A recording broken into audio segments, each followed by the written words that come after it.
This morning. The Ted Cruz campaign blitzing New Hampshire under the banner Trusted, as in Trust Ted. Well, his campaign is facing new questions about its tactics and honesty. CNN has gotten a hold of a Cruz campaign voicemail to Iowa voters claiming that Ben Carson had suspended his presidential campaign and they should vote for Cruz in last week's caucuses. Listen. It's just been announced that Ben Carson is taking a leave of absence from the campaign trail.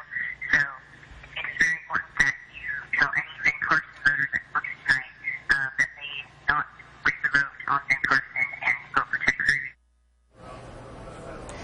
The campaign's claims simply not true. Carson is indeed still in the race. This is the second time the Cruz camp was blasted for dirty tactics. The campaign also blasted for the mailer you're looking at, an official-looking voter violation flyer that seemed to threaten people if they didn't vote. Both tactics sparking this headline in today's editorial page of the Des Moines Register. Cruz's campaign of deceit should worry voters. So let's talk about this.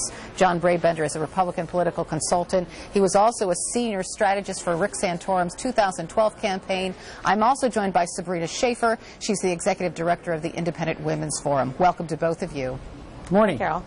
Good morning. So Sabrina, is this hurting Ted Cruz?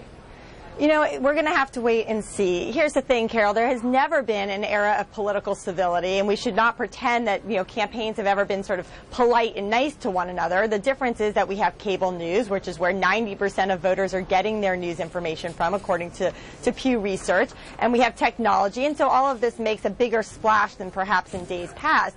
I think what's interesting, though, is that this is a campaign that is no doubt sort of salacious, right? We are watching a reality TV show. More than 50% of people who have watched the debate say they are fun to watch. So I think people are getting sort of caught up in all of this scandal and what's right and what's wrong and what's dirty tricks, perhaps more than we want them to.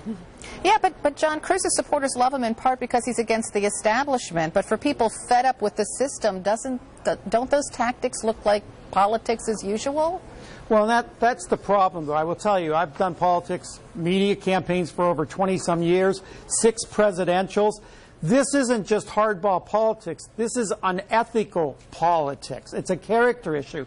The problem is Ted Cruz is starting to seem more and more like the Johnny Manziel of presidential campaigns, where every morning we're waking up to find something new that's a character issue. And I think that's why you're seeing that he did not get a very big bump coming out of Iowa. I think this is causing a lot of concerns about Republicans because they know what Democrats would do with this in the fall election. And go ahead, Sabrina. Carol, I would add that, so it's interesting because, if you ask Democrats, they're more concerned that there actually hasn't been enough substance in the campaign, that the candidates aren't talking about the issues that matter most. And I think a lot of Republican campaigns would say, well, who cares? But the reality is there are more Democrats registered than Republicans. Republicans, if they want to win in November, they have to be able to appeal to some of those lean Democrats, some of those softer Democrats. And so that's where some of this is definitely going to make an impact. They're going to have to get back to talking about the issues that voters want to hear about and make sure that they don't just get caught up in dirty tricks and salacious headlines. But John, until the field is narrowed much more than it is, Republicans really can't talk about substantive issues, can they?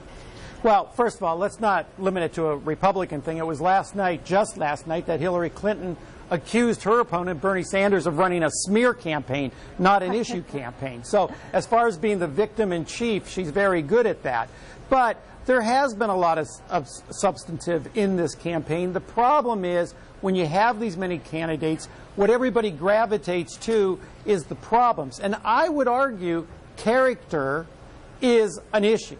And people are going to look at all these candidates, say they check the box on a lot of the conservative value things, but do they live them is a very important issue question. And all right, I have to leave it there. I'm so sorry. Okay. Sabrina Schaefer, John Brabender, thanks.